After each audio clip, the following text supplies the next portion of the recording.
Pour ne rien rater de nos programmes, n'oubliez pas de vous abonner à nos 2 chaînes YouTube, le Média TV et le Média 24/7, et d'activer la cloche.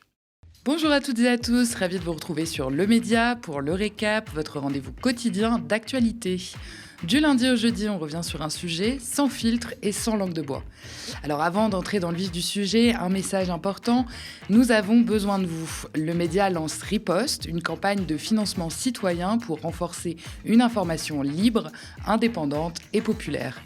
Dans un contexte où des fortunes privées comme celle de Pierre-Édouard Stérin cherchent à influencer l'opinion à coups de millions d'euros, nous devons nous organiser collectivement. Aidez-nous à riposter, rendez-vous sur campagne.lemediatv.fr. Et maintenant, place à l'épisode 50 du récap, c'est parti. Les Américains ont confié les clés de la Maison-Blanche à un milliardaire tout-puissant qui ne supporte pas la contradiction. Qu'est-ce qui pourrait mal se passer ? Depuis 4 jours, des manifestations se multiplient aux États-Unis en opposition aux rafles de l'administration Trump visant les migrants sans papier.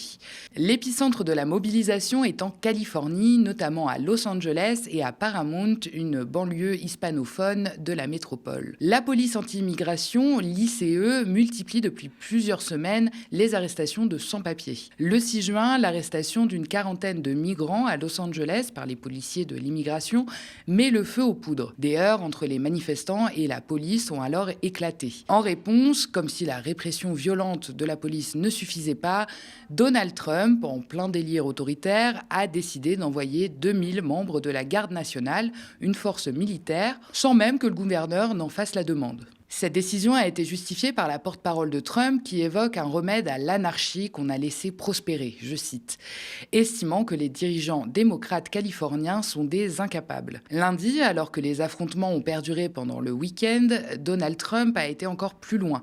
Il a mobilisé des militaires du corps des Marines, une unité militaire d'élite, ainsi que 2000 réservistes supplémentaires. Le dernier déploiement de la Garde nationale en Californie pour des troubles civils remonte à 2020, déjà sous l'administration Trump, à la suite des affrontements provoqués par la mort de George Floyd, un Afro-Américain tué par un policier à Los Angeles. En revanche, Donald Trump n'avait pas jugé opportun de demander officiellement l'envoi de troupes de la Garde nationale lors de l'insurrection au Capitole le 6 janvier 2021, quand ses soutiens avaient envahi le bâtiment où siège le Congrès après la défaite de leur poulain face à Biden. Le recours aux forces militaires fédérales en Californie a légitimement provoqué la colère et l'incompréhension des manifestants, mais aussi de nombreux responsables démocrates qui accusent le président d'attiser les tensions. Le gouverneur démocrate de l'État, Gavin Newsom, a estimé que ce déploiement assouvissait le fantasme fou d'un président dictatorial. Ça n'a rien à voir avec de la sécurité publique, cela vise juste à caresser dans le sens du poil l'ego d'un président dangereux, a-t-il ajouté. Et Donald Trump lui donne raison. Il a mis en garde ceux qu'il appelle les insurgés sur son réseau social. S'ils crachent, nous frappons et je vous promets que nous frapperons comme jamais auparavant. À la répression violente s'ajoute la répression judiciaire visant notamment les syndicats. On peut citer le cas de David Huerta, représentant californien de l'Union internationale des employés des services. Ce dernier a été interpellé après s'être assis sur un trottoir et avoir bloqué une porte alors qu'il protestait contre une descente des services de l'immigration sur un chantier de Los Angeles. Selon le Los Angeles Magazine et le New York Times, il a été projeté au sol, hospitalisé puis inculpé pour complot, un crime passible de 6 ans de prison. Libéré sous caution après 3 nuits en détention, son arrestation a suscité une vague de réactions, dont celle de la présidente de son syndicat qui dénonce une menace pour la démocratie. Encore une fois, Donald Trump brille par sa politique du 2 poids, 2 mesures.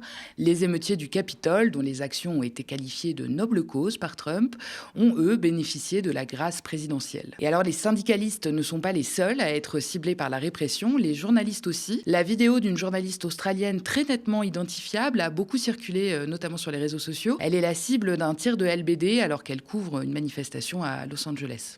Moving them on through the heart of LA. You just shut the fuck up.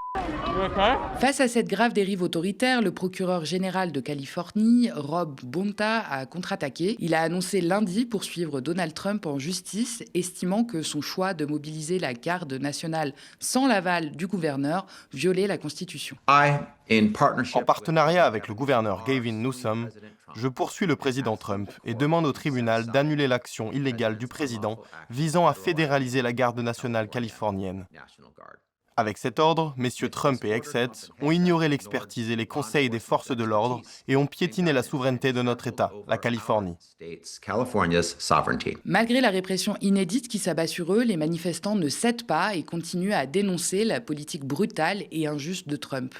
Les opposants assurent qu'ils continueront de se battre pour que nos familles soient libres, je cite. Maintenant, Trump et la police de l'immigration savent qu'ils ne peuvent pas aller n'importe où et kidnapper nos travailleurs et nos citoyens sans y trouver de la résistance, a déclaré l'un d'entre eux à la presse. En parallèle des affrontements sur le terrain, c'est avant tout une guerre de communication qui s'est ouverte entre Washington et la Californie. Selon Donald Trump, Los Angeles aurait été rayé de la carte s'il n'avait pas envoyé la garde nationale. Une lecture de la situation contestée par le procureur du comté de Los Angeles, Nathan Hochman. Nous n'avons pas constaté de troubles civils de grande ampleur qui nécessiteraient 2000 gardes nationaux et 500 ou 700 soldats supplémentaires, a-t-il déclaré. C'est aussi une bataille politique entre le président orange et le gouverneur démocrate de Californie qui se joue. Gavin Newsom est considéré comme un potentiel candidat à la Maison-Blanche pour 2028. Ce statut ne manque pas évidemment d'irriter le milliardaire qui en fait donc l'une de ses cibles favorites. Look at the job he's doing in California. He's destroying one of our great states. And if I didn't get involved, if we didn't bring the guard in, and we would bring more in if we needed it, because we have to make sure there's going to be law and order. So we did the right thing. Everybody agrees to that. But you have a governor who let the city burn down, didn't want water. Lundi, Trump a même été jusqu'à déclarer qu'il serait super d'arrêter le gouverneur. Rétropédalage assuré par le responsable de son programme d'expulsion massive qui estime que la citation a été prise hors contexte. Il a assuré lundi soir que l'administration Trump n'avait aucune intention, je cite, d'arrêter le gouverneur. De leur côté, les conservateurs du pays font monter la sauce et capitalisent sur les événements pour marteler dans les médias que le gouverneur s'est disqualifié pour la Maison-Blanche. Nombreux sont ceux qui pensent que l'affrontement de Los Angeles fera le jeu de Donald Trump, lui permettant de se poser en champion de la loi et de l'ordre et de mettre au pas les foules criminelles, analyse le Wall Street Journal. Des élus républicains du Texas et de Géorgie ont d'ores et déjà appelé à durcir la loi contre les manifestants qui oseraient faire face à la police. Je sais pas vous, mais j'ai comme un goût de déjà-vu. La revue The Atlantic s'inquiète de la situation et envisage que Donald Trump provoque et instrumentalise des tensions dans les États démocrates pour ensuite invoquer l'état d'urgence et s'octroyer des pouvoirs exceptionnels. Les journalistes craignent qu'ils s'en servent pour contrôler le processus électoral des élections de mi-mandat en novembre 2026, voire même suspendre le vote jusqu'à ce que, selon lui, l'ordre soit rétabli. Dans l'immédiat, l'escalade militaire a aussi ses avantages. Elle permet à Donald Trump de recentrer le débat sur la thématique de l'ordre public, alors que l'attention médiatique était jusqu'alors concentré sur sa rupture avec Elon Musk. Jeudi, le monde entier s'est délecté du divorce difficile entre les deux milliardaires étalés comme à leur habitude sur leurs réseaux sociaux respectifs. Musk, qui a quitté son poste à la Maison-Blanche la semaine précédente, a lâché une bombe, pour reprendre ses mots. Dans un tweet, il a affirmé que Donald Trump figurait dans les dossiers gouvernementaux secrets documentant les liens entre Epstein et d'anciens associés riches et puissants. Autre dossier encombrant que Trump compte bien éclipser, la loi budgétaire perçue comme favorisant fiscalement les plus riches au détriment des programmes sociaux comme Medicaid et l'aide alimentaire, pointe ainsi le Wall Street Journal. Depuis son retour au pouvoir en janvier dernier, le président américain Donald Trump et son gouvernement multiplient les initiatives pour expulser un maximum, plusieurs millions, d'étrangers du pays, visant particulièrement les communautés d'Amérique latine. Dans son arsenal, criminalisation des migrants qu'il traite de terroristes, de menaces ou encore de dangers, mais aussi révocation du statut légal de plus de 500 000 immigrés ou encore la suspension des visas aux étudiants étrangers. Des personnes en situation régulière sont même ciblées et expulsées avant d'avoir eu le temps de contacter un avocat ou de fournir la preuve de leur résidence. En 100 jours, Donald Trump a pris la bagatelle de 140 décrets sur l'immigration selon les chiffres de la Maison-Blanche. Un institut d'études indépendant décompte au total 175 décrets et mesures sur la question, soit 6 fois plus plus que pendant la même période de son premier mandat. À peine arrivé en poste, Donald Trump s'en est pris au droit du sol. Dans l'un de ses premiers décrets, pris le 20 janvier, le président américain avait annoncé que les enfants nés sur le sol américain de parents en situation irrégulière ou en séjour temporaire ne se verraient plus conférer automatiquement la citoyenneté américaine. Une décision contestée en justice. L'obsession migratoire de Trump ne se limite pas aux adultes. En février, il a explicitement demandé aux agents de l'immigration de traquer les mineurs non accompagnés présents sur le territoire, ce qui représente plus de 600 000 enfants. Pour mettre en œuvre son projet d'expulsion massive, Trump compte sur ses alliés internationaux. Au total, quelques 300 immigrés ont été expulsés vers le Salvador, où ils ont été incarcérés dans une prison de haute sécurité, connue pour la dureté de ses conditions de détention. Ils ont été expulsés indépendamment de leur statut d'immigration sur la base d'accusations génériques d'appartenance à un gang qui, selon les données disponibles, semble infondé dans la grande majorité des cas, souligne une ONG de défense des droits humains en Amérique centrale. Sur ce point, la Cour suprême a infligé un nouveau revers à Donald Trump en maintenant l'interdiction d'expulser des Vénézuéliens via une loi de 1798, provoquant la colère évidemment du président qui y voit une entrave à ses prérogatives. La décision, soutenue par une majorité incluant des juges conservateurs, impose un cadre légal plus strict aux expulsions. Donald Trump rêvait d'expulsions massives, sans contrôle judiciaire. La justice américaine, y compris ses propres nominations, lui a rappelé que les États-Unis ne sont pas encore une autocratie. Si la justice américaine semble décidée à faire rempart contre la chasse aux migrants de Trump, certains se frottent les mains. Charlotte Rocoquillon, chercheuse rattachée à l'Institut français de géopolitique et journaliste spécialiste des États-Unis, pointe auprès de TV5 Monde que cette politique migratoire est mise en œuvre avec l'aide d'un secteur privé et du complexe carcéro-militaire. Des contrats qui valent des milliards de dollars sont signés avec des entreprises privées.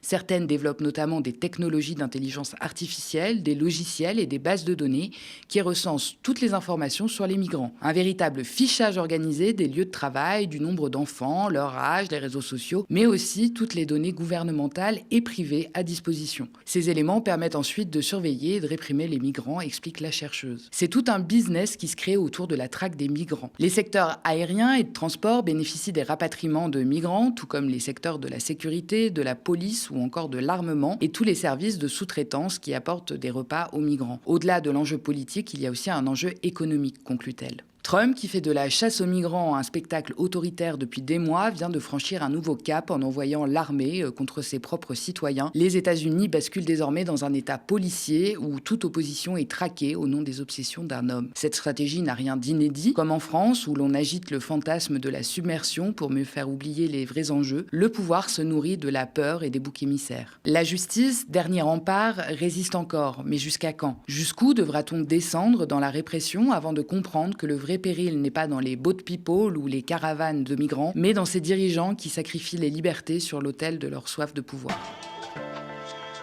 On poursuit avec le reste de l'actualité, racontée et mise en image par Baptiste Lépiné. On commence tout de suite par des nouvelles concernant l'équipage de la Freedom Flotilla.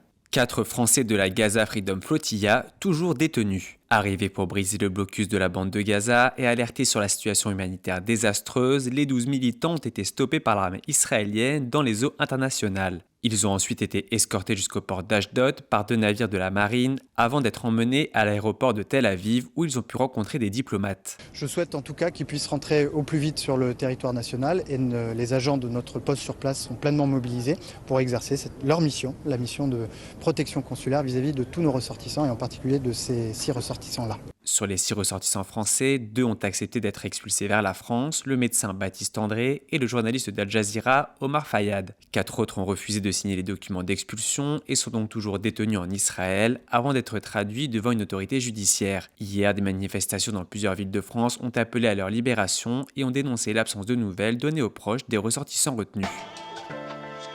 Actualité nationale pour finir, on va parler d'un procès de militants d'extrême droite qui commence aujourd'hui. Ils sont suspectés d'avoir préparé des actions violentes visant des musulmans. Tuer 200 imams radicalisés. Voici l'un des plans de l'action des forces opérationnelles, AFO, un groupuscule d'extrême droite dont 16 membres sont jugés à partir d'aujourd'hui. Ils sont antiquaires, restaurateurs, comptables, enseignants, des profils de monsieur et madame tout le monde, et réunis autour d'une idée: combattre l'emprise musulmane en France, selon un document de l'AFO saisi par les enquêteurs. Entre 2017 et 2018, ils ont projeté d'empoisonner des produits halal dans plusieurs supermarchés, d'exploser la porte d'une mosquée ou encore de tuer 200 imams dits radicalisés. Parce que ce projet était violent. Plusieurs membres ont un lien passé ou présent avec l'armée et disposaient d'armes à feu et s'entraînaient régulièrement au tir. Rappelle donc que l'extrême droite veut et peut tuer. Le procès doit durer jusqu'au 4 juillet, certains encourent jusqu'à 10 ans de prison et 150 000 € d'amende.